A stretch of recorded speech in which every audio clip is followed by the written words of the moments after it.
It has been raining in Vancouver for 6 straight months. We have our very first beautiful sunny day. I think it's 25 degrees. It's absolutely gorgeous. So you know what we're going to do? We're going to go and sit in the dungeon of the Biltmore.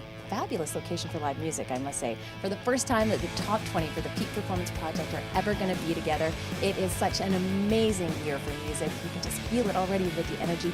Tom Jackson is just taking to the stage, so I gotta go. You should come too. Extra, extra, I tried to text you, but your phone was off and I couldn't get you. We are disconnected now. First of all, we are so excited about you guys. You're just all so amazing, and we're already so thrilled to be able to play you on the radio. It sounds so good. Thank you for being awesome. Give yourself a hand.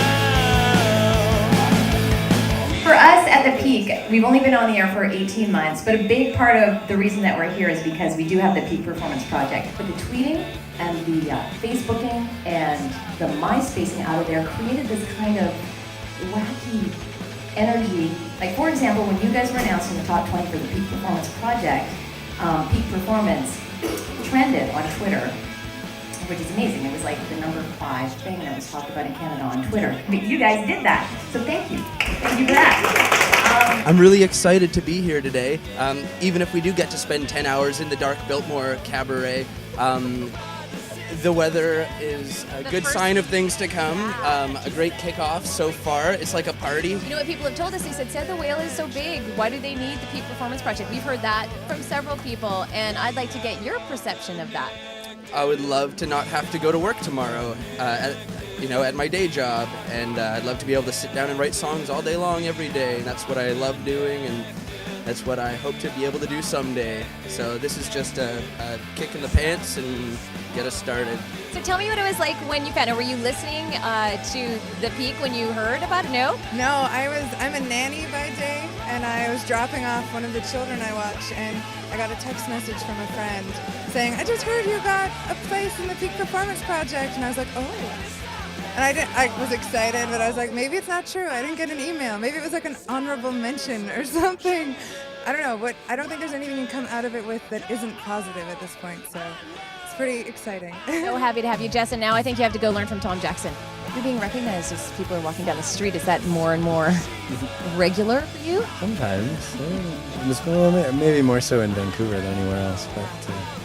You gave some advice to our Peak Performance Project Top 20. I know this is something that you totally could have done if you weren't already just the world's busiest musician. What do you think is the most precious thing people could take from this project?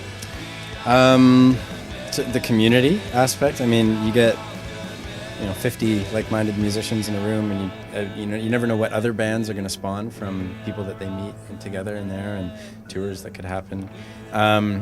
A little bit of the industry knowledge and the access to people who are already in the industry, and then aside from that, I think hopefully they all get a little bit of money too, which hopefully you could put towards a van or gas or just getting out on the road. I think the absolute number one most important thing is just that every band should go and play like 500 gigs, and by the time they've done that, they're probably going to be really good. So.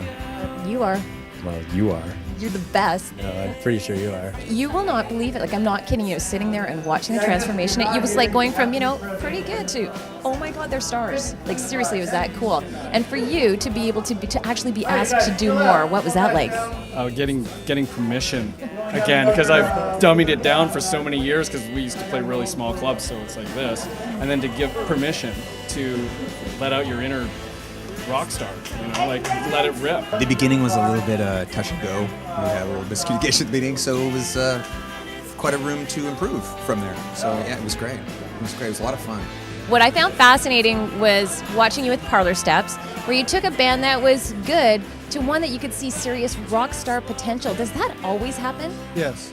Well, what I mean by that is they're just finding their own voice. I talk about authority, and if somebody's competent, it doesn't always happen. If somebody can't play that well, they're still learning.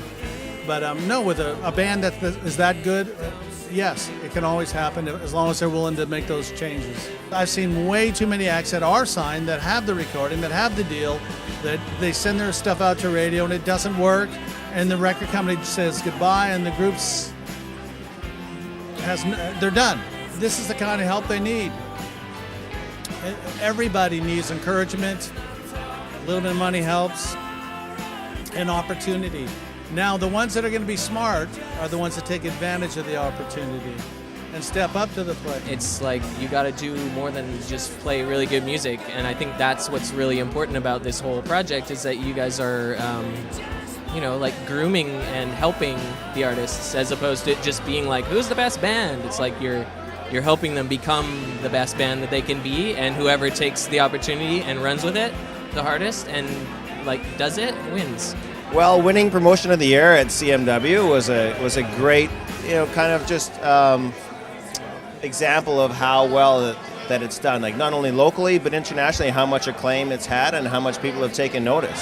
So thank you first of all for coming, because I know being the program director and music director of another station, typically you wouldn't come to an event like this. So thank you for coming.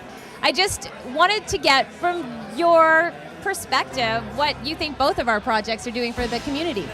Well, I think it's been a long time coming that there's been such an amount of support for the great talent that this province has, There's so much so many deserving artists that should get more focus than they get, and you guys are doing a great job of bringing a lot of them into the light as they should be, and we're trying our best to focus on people's songs and songwriting and do the same thing, so it's great.